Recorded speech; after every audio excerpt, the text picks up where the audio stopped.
তুমি সাজুর নাম জানলে কিভাবে? আমি সব কিছুই জানি। আপাতত নিজের কাজ করো। যদি না বুঝতে পারি তাহলে ও ছোট হয়ে কিভাবে বুঝতে পারবে?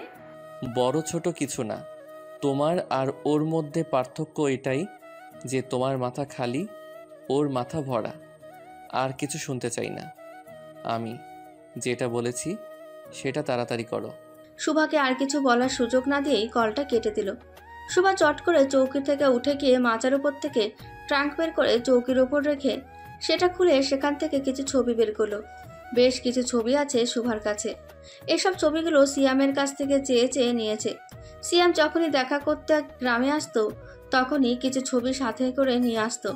আর শুধু সিয়ামের একার ছবি না, সাথে তার কিছু বন্ধু বান্ধবদের ছবি সহ ছিল। তবে সেগুলো সুভা ভালোভাবে দেখেনি, কারণ তার কাছে গুরুত্বপূর্ণ ছিল শুধু সিয়াম, আর কেউ না। এক এক করে সব ছবিগুলো দেখছে।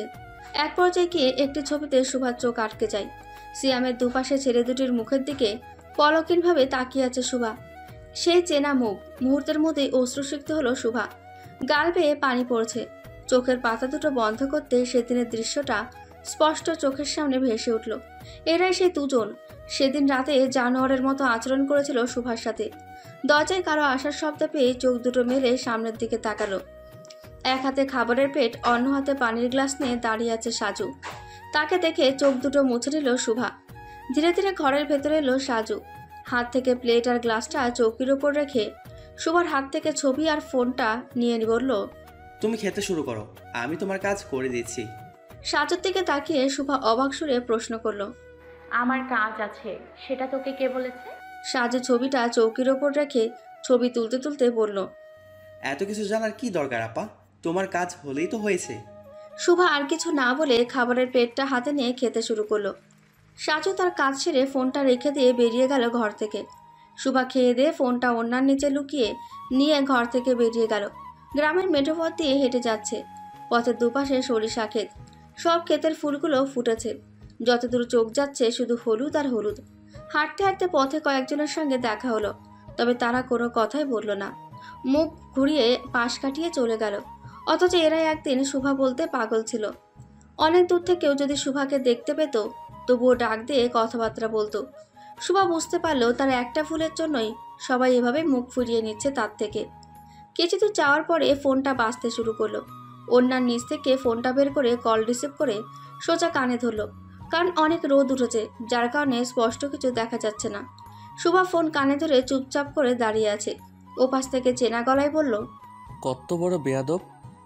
কল রিসিভ করে একটা সালাম তো দিচ্ছেই না, আবার চুপচাপ করে আছে। সুভা এবার গলা খেকারি দিয়ে বলল, আসসালামু আলাইকুম। ওয়ালাইকুম আসসালাম। কি করছো এখন? কিছু করছি না, দাঁড়িয়ে আছি। কোথায় দাঁড়িয়ে আছো শুনি? তাল গাছের ওপরে। তুমিও আসবে? আসলে আসো। গায়ে ব্যথা নিয়ে ঘুরে বেড়াচ্ছ কেন? চুপচাপ শুয়ে থাকলেই পারতে। তোমাকে এই খবরগুলো কে দিচ্ছে সেটা বলবে একটু? আমি কিছু বলার আগেই তুমি সব কিছু জেনে যাচ্ছ, এটা কিভাবে সম্ভব? আমাদের বাড়িতে সিসিটিভি ক্যামেরা লাগিয়ে যাওনি তো আবার? রিহান হো হো করে হেসে উঠল। সুভা সন্দেহ নিয়ে আবারও বলল, সত্যি করে বলো, কি করেছো তুমি? নাকি তোমার দেয়া এই ফোনে কিছু আছে যার সাহায্যে তুমি সব কিছু শুনতে পারছো বা দেখতে পারছো? আমার কোনো কিছুর সাহায্য লাগে না, আমি এমনিতেই সব কিছু জানতে পারি। নিশ্চয়ই তোমার পেছনে জিন পড়ে আছে, তারা সব জানায়। তারা তো আছে তোমার পেছনে, কারণ একটু আগে তুমি বললে যে তাল গাছের উপরে দাঁড়িয়ে আছো। এটা কোনো সুস্থ স্বাভাবিক মানুষের সাথে হয় না। ভালো চাও তো কবিরাজের কাছে গিয়ে তাবিজ কবজ নিয়ে এসো। রিহানের কথা শুনে সুভা খিলখিলিয়ে হেসে বলল, তুমি বিদেশে বসে দেশের সব খবর জানো, তার মানে তুমি কবিরাজ। এখন দাও আমার তাবিজ কবজ। সুভা তার কথা শেষ করার সঙ্গে সঙ্গেই ওপাশ থেকে চুমুর আওয়াজ এলো। সুভার মুখ হা হয়ে গিয়েছে। কি হলো এটা? কি চাইলো আর কি হলো? সুভা গলা খ্যাকারি দিয়ে কঠিন গলায় বলল, এটা কেমন ব্যবহার? কি করলে তুমি এটা? আমি কিন্তু মোটেও এটা আশা করিনি তোমার কাছ থেকে। সরি, একটু বেশি হয়ে গেল তাই না? আমি তো জাস্ট তোমাকে তাবিজ দিতে যাচ্ছিলাম, যাতে তুমি আর তাল গাছ, নারকেল গাছ, তেঁতুল গাছ, বট গাছ এসবের ডগায় না উঠতে পারো। রাখছি। এই দাঁড়াও দাঁড়াও সুভা, কল কিন্তু কাটবে না একদম। অনেকক্ষণ কথা হয়েছে, এবার রাখছি। কল কি তুমি দিয়েছো নাকি আমি দিয়েছি? যাই হোক, কল তুমি দাও বা আমি, মোট কথা হলো যে অনেক সময় কথা হয়েছে। তুমি কোথায় যাচ্ছ এখন? শুনলাম বান্ধবীর বাচ্চা হয়েছে, তাই দেখতে যাচ্ছি। তোমার বান্ধবীর বাচ্চা হয়ে গিয়েছে, এদিকে তোমার এখনো বিয়েই হয়নি? যেই কাজ করেছি আমি, আর কোনোদিন বিয়ের আশা নেই। বাচ্চা তো দূরে থাকুক। কেন তুমি বিয়ে করতে চাও না? সব কিছু জানার পরেও এভাবে কথা বলাটাকে কি বলে জানো তো? কি বলে জানি না তো, তুমি জানিয়ে দাও তাহলে জানবো। কাটা ঘায়ে নুনের ছিটা। আরে বাবা, আমি মজা করছি, তুমি সিরিয়াসলি নিচ্ছ কেন? আর এমন কিছুতে লেখা নেই যে তোমার বিয়ে হবে না, সংসার হবে না। কোথাও কি লেখা আছে এসব? শুভা উত্তর দিতে যাবে ঠিক তখনই তার পেছন দিয়ে দুজন ছেলে একে অপরকে বলতে বলতে গেল। বুঝলি ভাই, একজনের সঙ্গে মজা নিয়ে এসেছে, এখন আবার আরেকজনকে পটাচ্ছে। কোনো কথা বলো না শুভা, একদম নীরব হয়ে রইল। ফোনের ওপাশ থেকে সবকিছু স্পষ্ট শুনতে পেল রিহান। রাগে দাঁতে দাঁত চেপে বলল, কারা ছিল ওরা? প্রতিবেশী। তুমি কিছু বললে না কেন? কি বলতাম? আমি বললেই কি তারা বিশ্বাস করতো? এটা তো সত্যি, আমি বাড়ি থেকে নিজের ইচ্ছাতেই বেরিয়ে গিয়েছিলাম। তারপর আমার সঙ্গে কি ঘটেছে আর এতে আমার মত ছিল কি না সেসব তাদের বললেও বিশ্বাস করবে না। ভুল যখন করেছি, লোকের ভালো মন্দ কথা তো শুনতেই হবে। ভুল কি তুমি একা করো? দুনিয়াতে আর কেউই ভুল করে না। তুমি ভুল করেছিলে বলেই আজ কিছু হলেও শিখতে পেরেছো। জীবনে ভুল করতে হয়, কারণ ভুল করলেই ভালো কিছুর অভিজ্ঞতা হয়। এমন অভিজ্ঞতার দরকার ছিল না আমার। হ্যাঁ, এটা না হলেও পারতো। যাই হোক, তোমার ভাগ্যে ছিল এতটুকু। ভাগ্যের চাকা আল্লাহ ছাড়া কেউ তো ঘোরাতে পারে না। কি করছো এখন? অফিসে আছি। ঠিক আছে, ভালো থেকো। তুমিও ভালো থেকো, আর আশেপাশের কারো কথায় মন খারাপ করো না, কেমন? আল্লাহ হাফেজ। আল্লাহ হাফেজ। কলটা কেটে দিয়ে ফোনটা আবার ওড়নার নিচে লুকিয়ে হাঁটা দিল। রাস্তায় আরো অনেকের সঙ্গে দেখা হলো, তবে কথা হলো না কারোর সাথে। বান্ধবীর বাচ্চা কোলে নিয়ে বারান্দায় বসে আছে শুভা, সঙ্গে তার বান্ধবী রুনাও আছে। এতদিন বাদে দুজনের দেখা, তাই এটা ওটা অনেক গল্পে করছে। শুভা বাচ্চার দিকে তাকিয়ে মৃদু হেসে বলল, একদম তোর মতো দেখতে হয়েছে, চোখ নাক গাল সব তোর মতো। কেউ কেউ তো বলে বাবার মতো হয়েছে, তুই বলছিস আমার মতো হয়েছে? ছোট বাচ্চাদের তো প্রতিদিন চেহারা পাল্টায়, এক এক সময় এক একজনের মতো দেখতে লাগে। আরো বড় হলে বোঝা যাবে কার মতো হয়েছে। সে তুই ঠিকই বলেছিস। ওর বাবা আসেনি দেখতে? মেয়ে হয়েছে বলে শ্বশুরবাড়ি সবাই রাগ করেছে, তার জন্যই এখনো পর্যন্ত কেউ আসেনি দেখতে। এটা কেমন কথা? আল্লাহ খুশি হয়ে যা দিয়েছে তাতেই সন্তুষ্ট হওয়া উচিত। এখন মেয়ে হয়েছে, পরবর্তীতে ছেলে হবে, সমস্যা কোথায়? তাদের প্রথমটা ছেলে হওয়ার চাই, মেয়ে না হলেও চলবে, তবে ছেলে হতেই হবে। এটা কি মামাবাড়ির আবদার নাকি? তাই তো মনে হচ্ছে। মেয়ে হবার খবর শোনার পর থেকে ওর বাবা ভালো করে কথা বলে না আমার সাথে। এতটাই যখন তাদের ছেলে দরকার, তাহলে তারা নিজেরা একটা ছেলে বানিয়ে নিত, সেটা কেন করলো না? সেইটাই কে বলে রে? কাউকে বলতে হবে কেন? তুই বলতে পারিস না? তারা যখন বলে তাদের মেয়ে দরকার নেই, ছেলে দরকার, তখন মুখের ওপরে বলে দিতে পারিস না? এইসব বলতে গেলে ঘাড় ধাক্কা দিয়ে বাড়ি থেকে বের করে দিবে। তখন কি করব, কোথায় যাব? এই মাত্র কিছুদিন হলো আমি এখানে এসেছি, তাতেই অনেকে আমার উপর বিরক্ত হয়ে উঠেছে। নিজের মানুষটাই যদি এমন করে তাহলে অন্যরা কি করবে ভেবে দেখতো। তোর সৎ মা তোকে যেমনটা করে তার চেয়েও বেশি আমার আপন মা আমার সাথে করে। না আছে এদিকে শান্তি, আর না আছে ওদিকে শান্তি। কি বলবো কিছু বুঝতে পারছি না। দুনিয়াতে যে কত প্রকার মানুষজন বাস করে আল্লাহ জানেন। সন্তানের দুঃখ যদি মা না বোঝে, তাহলে পৃথিবীর আর কেউই বুঝবে না সেই দুঃখ। কারণ পৃথিবীতে একজনই আছে যে আমাদের স্বার্থ ছাড়া ভালোবাসে। আমাদের মুখ দেখেই বুঝতে পারে আমরা কি বলতে চাই, কি করতে চাই। সেই মা যদি আমাদের অবহেলা করে, তাহলে আমাদের সুখ কোথাও মিলবে না। দুঃখ পাস না, ভরসা রাখ আল্লাহর ওপর, দেখবি একদিন সব ঠিক হয়ে যাবে। আল্লাহ তাই যেন করে। শুভা আর রুনা কথা বলতে বলতে হঠাৎ রুনার মা এসে শুভার কোল থেকে বাচ্চাটা কেড়ে নিয়ে চোখ দুটো বড় বড় করে গলায় তেজ টেনে বলল, তোমার সাহস কি করে হয় এই বাড়িতে আসার? এসে আবার আমার পবিত্র নাতনিকে কোলে নিয়ে বসে আছো? চাচি, এভাবে কেন কথা বলছেন? আমি কি এই বাড়িতে আজ নতুন এসেছি? সেই ছোটবেলা থেকেই তো আসি, তাহলে আজ এমন করে কেন বলছেন চাচি? তুমি কি নিজে বুঝতে পারো না কেন বলছি? আমাকে কি এখন সব বলে বোঝাতে হবে? দুশ্চরিত্রা মেয়ে একটা, আবার এই মুখ নিয়ে বাড়ি বাড়ি ঘুরে বেড়াচ্ছে। মায়ের এমন কথা শুনে চটে গেল রুনা।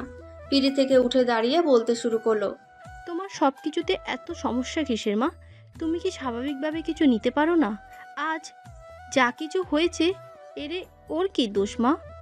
বিয়ে করার ইচ্ছে হয়েছে, বাবা মাকে বললেই তো হতো। এভাবে পালিয়ে যাওয়ার কি ছিল? ওর এমন কাজের জন্যই তো আজ এসব হয়েছে।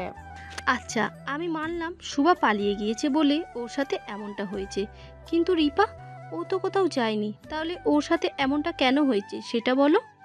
তুই আমাকে প্রশ্ন করছিস? তোর কলিজা এত বড় হয়ে গিয়েছে রুনা? ধীরে ধীরে পরিস্থিতি খারাপের দিকে যাচ্ছে দেখে শুভা তড়িঘড়ি করে উঠে রুনাকে ধরে কানের কাছে গিয়ে ফিসফিস করে বলল। শান্ত হয়ে যাবো না, আমি এক্ষুনি এখান থেকে চলে যাব, কিন্তু তোকে থাকতে হবে। তাই বলছে চাচির মুখে মুখে তর্ক করিস না বোন। আমি আসছি, ভালো থাকিস, নিজের যত্ন নিস, সাথে বাবুর। দুশ্চিন্তা করিস না, সব ঠিক হয়ে যাবে, দেখিস। আর এক মুহূর্ত দেরি না করে সেখান থেকে চলে এলো নিজ বাড়িতে। শরীরটা একটু খারাপ লাগছিল, তাই ছোট্ট চৌকিতে শুয়ে পড়ল। শুয়ে শুয়ে রিহানের কথা ভাবছে। যেই শহরে 3 জন মানুষ মিলে তার জীবনটা নষ্ট করে দিল, সেই শহরে একজন মানুষ কিভাবে তার জীবনটা নতুন করে গড়িয়ে দেওয়ার চেষ্টা করছে, নতুন করে বাঁচার স্বপ্ন দেখাচ্ছে, ভালো রাখার জন্য কত কিছু করে যাচ্ছে। একই আকাশের নিচে থেকেও এক একজনের মন মানসিকতা এক এক রকম। এসব কিছু ভাবতে ভাবতেই চোখ জোড়া বুজে গেল। ভোরের আলো ফুটতেই পাখিরা সব আহার করতে বেরিয়ে পড়েছে। তাদের গন্তব্য কোথায় তা কারো জানা নেই। যতদূর চোখ চায় যেখানে আহার পাওয়া যায় তারা সেখানেই ছুটে যাবে। গ্রামের সেই ছোট ছোট বাড়ি আর গাছপালার উপর দিয়ে কিচিরমিচির শব্দ করে জানান দিয়ে যাচ্ছে ভোরের আলো ফুটেছে, সবাই ঘুম থেকে ওঠো। পাখিদের সঙ্গে তাল মিলিয়ে মোরগগুলো ডাকতে শুরু করেছে। গ্রামের সকালটা শুরু হয় সবসময় পাখি আর মোরগের ডাকে। পাখির ডাকগুলো যেমন তেমন মোরগ ডাকতে শুরু করলে বিছানায় থাকা খুব মুশকিল হয়ে দাঁড়ায়। শুভা এক হাতে খোলা কানটা চেপে ধরে আছে যাতে কোনো শব্দ তার কানে না পৌঁছায়, তবে ব্যর্থ হলো সে। মোরগের ডাকে তীব্র আওয়াজে চোখ দুটো মেলে মনে মনে ধুয়ে দিল মোরগ এবং তার 14 গোষ্ঠীকে। শুভা চৌকি থেকে উঠে বালির চাদর গুছিয়ে ওড়নাটা গায়ে ভালো করে জড়িয়ে নিয়ে দরজা খুলে বাইরে বেরোতেই চমকে উঠল। বাড়ির আশেপাশে ছোট ছোট গাছগুলো কেটে একদম ঝকঝকে পরিষ্কার করে ফেলেছে। পুরো রান্নাঘরটা লতাপাতায় ঘেরা ছিল, কিন্তু এখন সেসব কিচ্ছু নেই। খুব সুন্দর করে রান্নাঘরের মেঝেটা কাদা দিয়ে লেপে রেখেছে। অন্য সময় মাটির চুলো ভেঙে গুড়িয়ে গেলেও রোজিনা সেসব ঠিক করে না, সবকিছু শুভাকে দিয়ে করায়। তবে আজ কি হলো, কে করলো এসব? শুভা রান্নাঘর থেকে চোখ সরিয়ে বড় ঘরের দিকে তাকালো। সিদ্দিক, রোজিনা আর তাদের ছেলেমেয়েরা বড় ঘরে থাকে, আর শুভা একটি ছোট্ট ঘরে থাকে। বড় ঘরের দিকে চোখ যেতেই শুভা হতভম্ব হয়ে গেল। বাড়িতে শুভা থাকাকালীন যেই মানুষটা ঝাড়ু হাতে নিয়ে একটা ঘর ঝাড়ু দেয় না, আজ সে 7 সকালে ঘরের পিঁড়া লেপছে। এসব তো খুব আশ্চর্য কাণ্ড। শুভা দরজা থেকে নেমে দৌড়ে রোজিনার কাছে গিয়ে বলল। 7 সকালে এসব কি করছো মা? রোজিনা শুভার দিকে তাকিয়ে গম্ভীর মুখে বলল। নারীতে সঙ্গে সঙ্গে কি নিজের চোখ দুটিও হারিয়ে ফেলেছিস নাকি?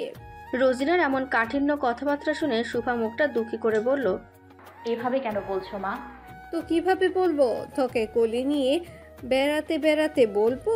তুই দেখতে পাচ্ছিস না আমি পীড়া লেপসি, তবুও কেন জিজ্ঞাসা করছিস আমি এসব কি করছি? তুমি তো কখনো এসব করো না মা, তার উপর আবার এত সকালে, তাই জিজ্ঞেস করছি। আমি কখন কি করব না করব সেসব কি তোর কাছ থেকে শুনে করতে হবে নাকি? না মা, আমি তো সেটা বলিনি। আজ বাড়িতে কি কেউ আসবে? সেদিন বাবা তোমাকে বলছিল শুক্রবারে তারা আসবে, কিন্তু তারা কারা মা? পাত্রপক্ষ ইভাকে দেখতে আসবে? হ্যাঁ হ্যাঁ, ইভাকে দেখতে আসবে। সব কথা তোর না শুনলে তোর পেটের ভাত হজম হয় না। দুপুরে আসবে তারা, তাই দুপুরের আগে সেজে গুজে তৈরি হয়ে থাকিস। এখন যা, আমাকে কাজ করতে দে। যদি ইভাকে দেখতে আসে তাহলে আমি কেন সাজবো? তারা তো আর আমাকে দেখতে আসছে না। তারা যাকেই দেখতে আসুক না কেন, তাই বলে কি তুই ফকিনের মতন থাকবে? মানুষ দেখে কি বলবে? তুই সাজ থেকে ইভাকেও সাজা, যা আর কোনো প্রশ্ন করিস না। দুপুর হতে আরো অনেক দেরি। আপাতত আমি তোমার সাথে একটু কাজ করি। হ্যাঁ, যেটা বলেছি সেটা কর। পারলে ইভাকে সাথে নিয়ে ঘরের বিছানা আর জিনিসপত্রগুলো গুছিয়ে রাখ। ঠিক আছে মা। বাবা ওঠেনি এখনো? উঠেছে অনেক আগেই। কোথায় দেখতে পাচ্ছি না তো? তুই কি এখান থেকে যাবি নাকি আমার হাতের মার খাবি, কোনটা? শুভা চুপচাপ সেখান থেকে সরে এলো। তবে আজকের রোজিনার বলা কথাগুলোই তেমনটা খারাপ লাগলো না তার। আজকের প্রত্যেকটি কথায় একটু হলেও মায়া ছিল। তবে হঠাৎ করে রোজিনার এমন পরিবর্তন ঠিক মেনে নিতে পারছে না শুভা।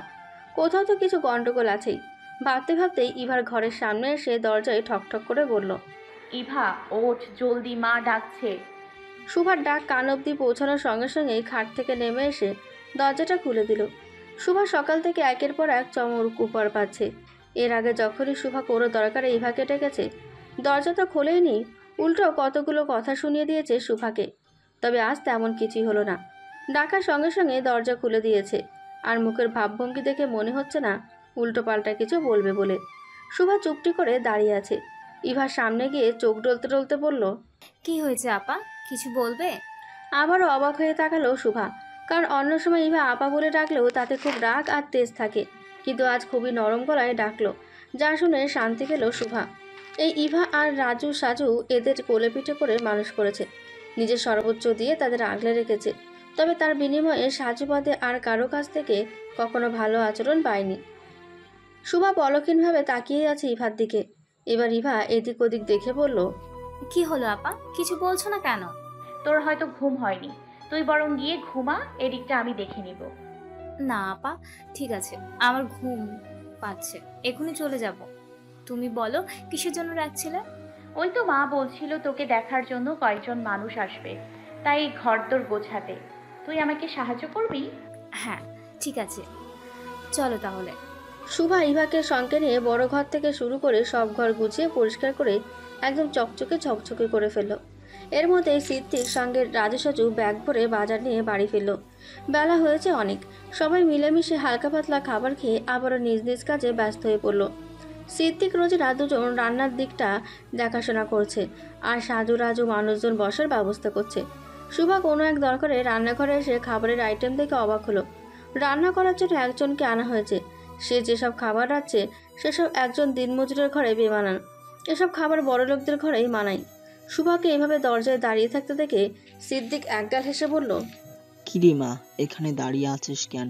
গোসলে যা। যাচ্ছি বাবা, তুমি একটু এদিকে আসো। শুভার কথায় ভেতর থেকে বেরিয়ে এলো সিদ্দিক। একটু সাইডে গিয়ে শুভা ছোট্ট সুরে বলল, এত কিছুর আয়োজন কিভাবে করলে বাবা? আর কারা এমন আসবে যাদের জন্য এত আয়োজন করেছো? তোর বাবার কি এত কিছু করার সামর্থ্য আছে রে মা?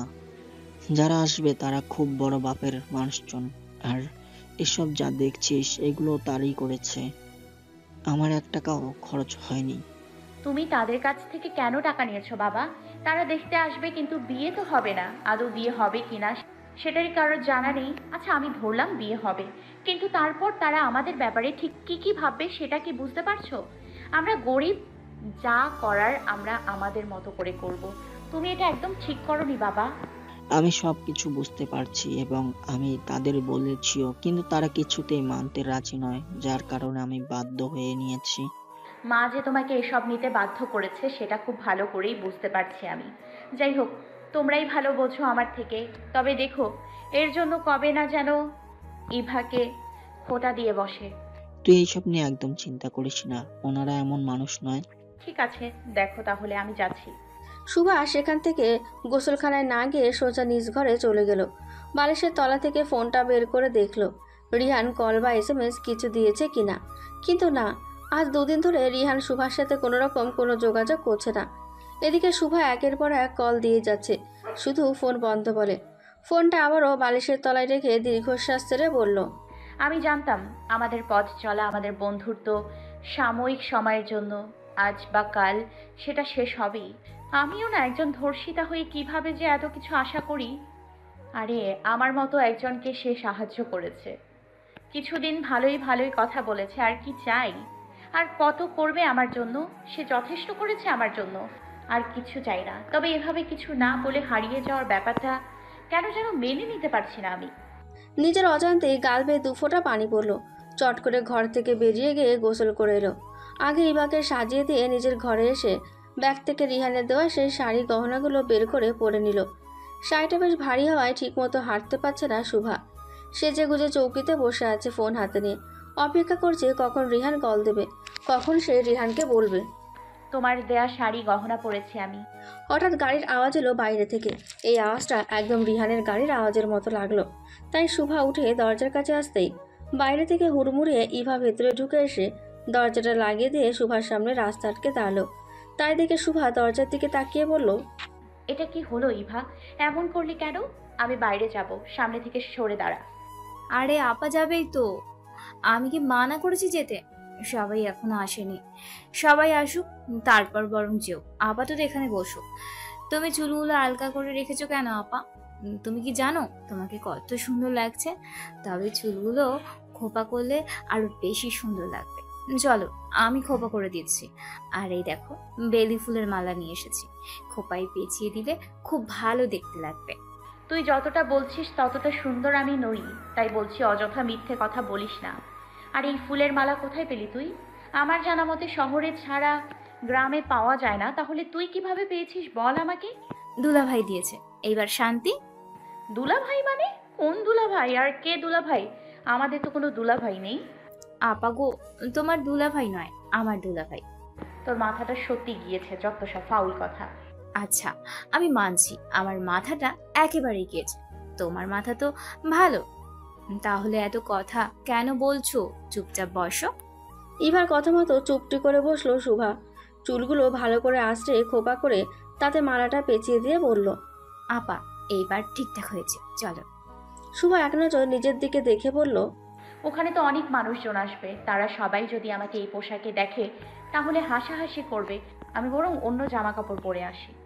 কেউ হাসাহাসি কেন করবে বলো তো? খারাপ লাগছে না তো দেখতে? আমি খারাপ ভালোর কথা বলছি না, তুই ভেবে দেখ আমাদের বাড়ির সাথে কি এসব পোশাক আশাক যায়। আমি বরং এখানেই থেকে যাই, ওখানে আমি গেলে তোর বিয়েও ভেঙে যেতে পারে। এত রিস্ক নিতে পারবো না আমি। আমার জন্য তোর খারাপ হবে এটা আমি ভাবতেই পারি না। আরে আপা বেশি বেশি ভাবছো কেন তুমি? তারা সব জেনে শুনে এসেছে, এবার চলো। শুভার হাতটা শক্ত করে ধরে ঘর থেকে বেরিয়ে গেল ইভা। বড় ঘরের দিকে যেতেই দেখা হলো শুভার মামা এবং মামির সাথে। সেখানে দাঁড়িয়ে তাদের সাথে কথা বলল। তবে শুভার মনের মধ্যে একটা প্রশ্ন জাগছে, সেটা হলো আজ ইভাকে দেখতে আসবে, যার কারণে এখানে ইভার নানা বাড়ির মানুষজন উপস্থিত থাকার কথা। সেখানে তা না হয়ে শুভার মামা মামি কী করছে? আর কিছু ভাবতে না দিয়ে ইভা টানতে টানতে ভেতরে নিয়ে গেল। শুভা মাথা নিচু করে আছে। সামনে বসার জায়গাতে মানুষজন বসে আছে ঠিকই, তবে শুভা বুঝতে পারছে না কারা বসে আছে। হঠাৎ চেনা কণ্ঠ শুনতে পেয়ে চোখ তুলে চাইল। শুভার সামনে বসে থাকা মানুষগুলোকে দেখে অবাকে চরম পর্যায়ে পৌঁছে গেল। রিহান শুভার চোখে চোখ রেখে বাঁকা হাসল। এক নজর আশপাশটা ভালো করে দেখে নিল শুভা। এখানে সবাই উপস্থিত রয়েছে। রিহানের পাশে দুজন বসে আছে, তারাও পলক্ষীনভাবে চেয়ে আছে শুভার দিকে। শুভা অন্যদিকে মন দিতে পারছে না, এক ধ্যানে চেয়ে আছে রিহানের দিকে। সাদা পাজামা আর লাল পাঞ্জাবি পরেছে সে। কেন যেন আজ খুব সুন্দর এবং বেশি খুশি লাগছে দেখতে। তবে তার চেয়ে বেশি দুঃখ হচ্ছে এটা ভেবে যে রিহান ইভাকে পছন্দ করে আর আজ হয়তো বিয়ের দিন তারিখ ঠিক করতে এসেছে। মুহূর্তের মধ্যেই মুখটা মলিন হয়ে গেল শুভার। রিহান চট করে চেয়ার ছেড়ে উঠে শুভার কাছে এসে ফিসফিস করে বলল, আমি জানি আমাকে খুব হ্যান্ডসাম লাগছে দেখতে, তাই বলে তুমি এভাবে চেয়ে থেকো না, নজর লেগে যাবে। রিহানের কথায় যেন হুঁশ ফিরল শুভার। নিজেকে সামলে নিয়ে স্বাভাবিক ভঙ্গিতে কথা ঘুরিয়ে বলল, আমার বোনকে তোমার পছন্দ হয়েছে, আগে বললে না কেন? আগে বললে তুমি দুঃখ পেতে, তাই বলিনি। শুভার চোখ দুটো নোনা পানিতে পড়ে গেল। চট করে মুখটা অন্যদিকে ঘুরিয়ে নিয়ে বলল, দুঃখ কেন পাবো? তুমিই তো আমাকে বলেছিলে যে আমরা দুজন বন্ধু, তাহলে আমি তো সব কিছু তোমাকে বলি। যাই হোক, তুমি বলবে কি বলবে না সেটা তোমার ব্যাপার। তবে আমি এখন বুঝতে পারছি এর জন্যই তুমি আমার সাথে যোগাযোগ বন্ধ করে দিয়েছো।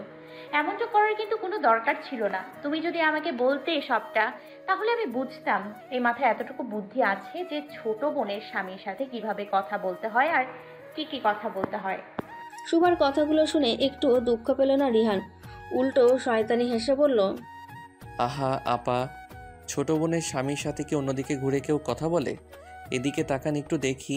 সেই জায়গা ত্যাগ করতে চাইল শুভা, তবে রিহান সেটা বুঝতে পেরে খপ করে হাতটা ধরে নিয়ে বলল, কোথায় যাচ্ছেন আপা?